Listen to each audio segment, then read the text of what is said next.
ये समाचार है। 1567-68 में अकबर मेवाड़ पर अटैक कर देता है।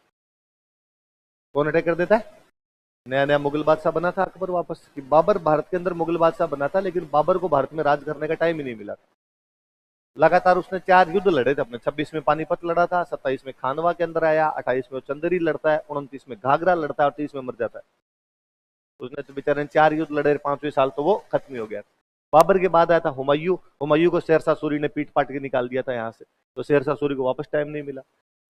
हुमायूं को वापस टाइम नहीं मिला।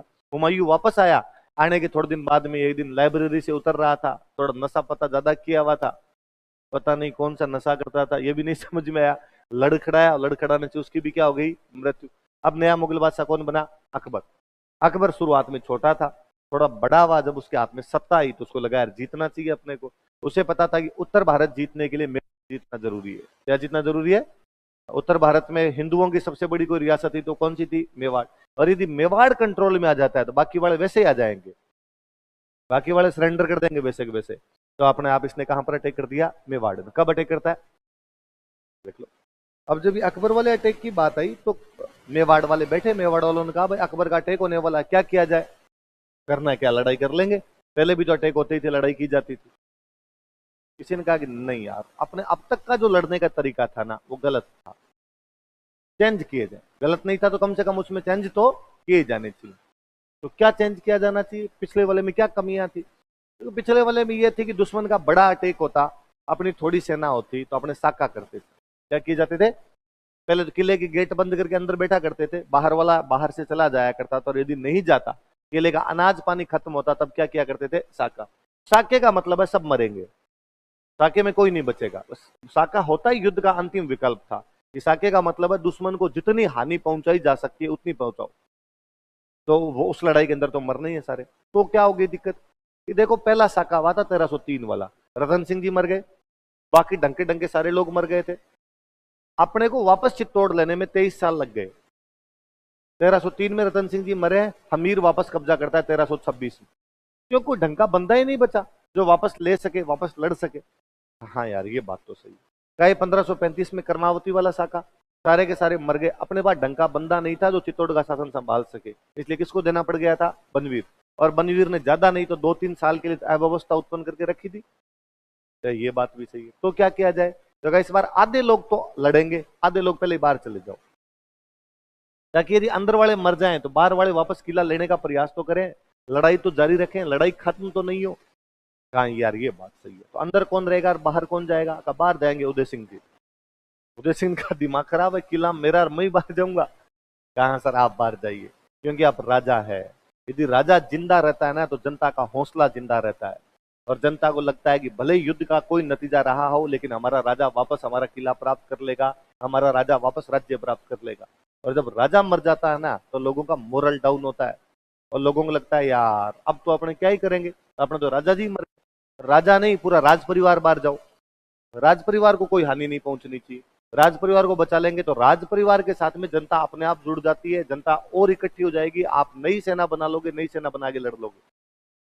चलो ठीक है। फिर किले के अंदर कौन रहेगा? तो 2 लोगों को किले की व्यवस्था दी गई, जयमल और पत्ता।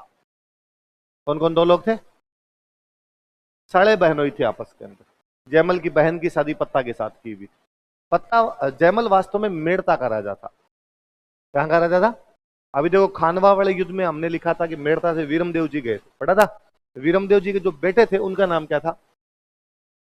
जयमल नाम हुआ करता था। पत्ता आमेट का सामंत था। कहां का सामंत था? मुझे नहीं लगता आपको कुछ बताने की आवश्यकता है। आमेट का नाम बताया मैंने? मैंने बताया था कि 4 ठिकाने चुंडा को दिए गए थे, बताया था। उनमें एक ठिकाना कौन सा बताया था? आमेट। तो बड़ा ठिकाना था। तो एक कहा गया कि भाई ये जयमल और पत्ता ये तो मिलकर अंदर की व्यवस्था संभालेंगे, और बाहर किसको भेज दिया जाए? आपके उदय सिंह जी को। और गिरवा की पहाड़ियों में चला गया था उदय सिंह। उदय सिंह कहां भेज दिया गया? अब स्थितियां यह है कि जयमल अपने सैनिकों को लेकर किले के अंदर है, और जो अकबर है वो किले के बाहर बैठा हुआ है। अकबर का यह था कि अपने किले की दीवारें तोड़ देंगे और किले की दीवारें तोड़ के अंदर घुस जाएंगे। अकबर कहते हैं दिल्ली नीचे से अटैक करवाता किले की दीवारें तोड़ने के लिए। किले की दीवार थोड़ी बहुत कहीं से टूटती भी या दरारें आती, पर जयमल रात को दीवार को वापस बनवा देता। अकबर सुबह देखे कि यार कल इतनी सी तोड़ी थी, अकबर सोचता कि यार आज इतनी सी तोड़ी है, कल थोड़ा और तोड़ देंगे, परसों और तोड़ देंगे, जगह बन जाएगी, अंदर घुसेंगे। पर सुबह उठे तब देखे कि यार वो कल तोड़ी थी वो भी इन्होंने जो वापस सेट कर ली अपन। अकबर ने कहा इतना इंटेलिजेंट बंदा अंदर कौन है जो रातों रात दीवारें बनवा लेता है, रातों रात किले की मरम्मत करवा लेता है। और अकबर को पता चला कि अंदर जयमल बैठा हुआ है। अंदर कौन बैठा हुआ है? अकबर ने 1562 में मेड़ता पर हमला किया था। मेड़ता पर हमला कब किया था? और तब वो मेड़ता पर कब्जा कर लेता है। इसलिए जयमल के जब मेड़ता हाथ से निकल गया था तो जयमल मेवाड़ वालों के पास रहा करता। मेवाड़ वाले रिश्तेदार थे भाई। जयमल है वो मीराबाई का भाई है। जयमल है वो क्या है? मीराबाई का भाई है भाई। मीराबाई के पिताजी का नाम था रतन सिंह और जयमल के पिताजी का नाम था वीरमदेव। ये आपस में सगे भाई थे, आपस में कजन थे मीराबाई और जयमल। तो भाई आपकी बहन की शादी जो है वो उदय सिंह के बड़े भाई के साथ ही तो हो रखी है। संकट के टाइम में रिश्तेदारों के पास ही तो जाओगे। तो जयमल यहाँ पर उदय सिंह के पास रहा करता था और इसीलिए जयमल को यहाँ पर छोड़ के गए थे कि यार एक्सपीरियंस है, ये 1562 में अकबर के खिलाफ लड़ चुका है। और अकबर को बाहर किसी ने बताया कि यार अंदर तो जयमल बैठा है। उसने कहा अकबर हंसा और अकबर ने कहा यार पहले क्यों नहीं बताया? जयमल है अंदर, मेड़ता वाला जयमल। कि हाँ, तो फिर लड़ाई की जरूरत ही क्या है, फिर तो बातचीत से ही बात पड़ जाएगी अपने। कैसे? और अकबर ने जयमल को लेटर लिखा, मैसेज किया उसके पास, मैसेज भेजा उसके पास कि जयमल सॉरी, वो यार मैंने 1562 में तेरे से मेड़ता ले लिया था, इस वजह से तेरे को नौकरी कहां करनी पड़ रही है? मेवाड़। अब मैं तेरे को मेड़ता वापस दे देता हूं, तू मेड़ता का राजा बन। मेड़ता तेरे को वापस दिया, तू मुझे चित्तौड़ दे दे। तू मुझे क्या दे दे? वैसे भी चित्तौड़ तेरा तो है नहीं, चित्तौड़ तो उदय सिंह का है। अब अपने को पड़ोसी कभी कह के जाएंगे हमारे घर का ध्यान रखना, और कभी गुंडे आ जाए तो अपने एक बार तो गुंडों को कहें कि नहीं हम इसका ध्यान रखेंगे। गुंडा कहेगा मैं थप्पड़ मारूंगा तुम्हारे, तो अपने कहेंगे ले ले चाबी ले ले, चला जब ले, जहां रहना है वहां पे रह ले, क्यों लड़ा जाए, क्यों मरा जाए।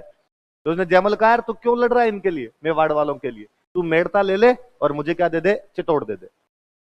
जयमल का वापस रिप्लाई है बड़ा शानदार सा।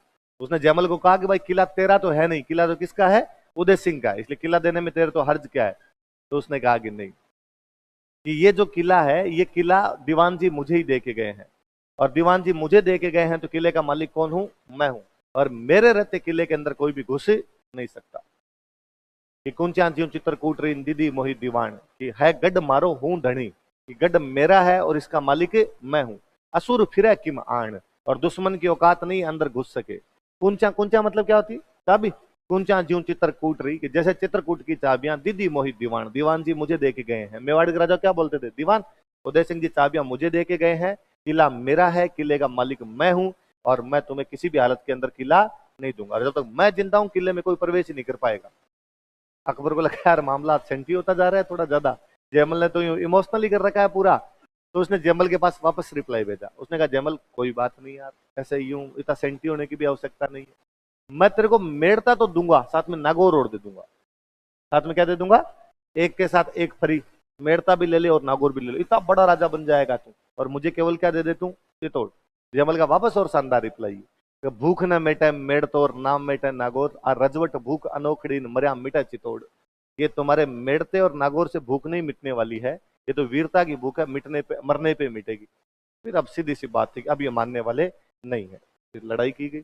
अब वो कई दिन तक बाहर बैठा रहा अकबर। तो कहते हैं कि एक दिन जयमल रात को वापस दीवार बनवा रहा था, जयमल खड़ा था दीवार के ऊपर। अकबर को दिखता है कि यार ये जयमल है, तो अकबर ने नीचे से अपनी बंदूक से निशाना लगाया था। उसकी बंदूक का नाम था संग्राम। क्या नाम था? जयमल के पैर में गोली लग गई थी, जयमल घायल हो गया था। इतने में किले के अंदर का जो अनाज और पानी था वो भी क्या हो गया? खत्म हो गया। अनाज और पानी खत्म हो जाता तब सीधा सा सिस्टम है कि अब तो अपने क्या करना पड़ेगा? लड़ना ही पड़ेगा, साका ही करना पड़ेगा। ये चित्तौड़ का तीसरा साका था। कौन सा साका था चित्तौड़ का? तीसरा। सुनना देखो बात थोड़ी। तो तीसरा साका होता है 1568 में। कब होता है?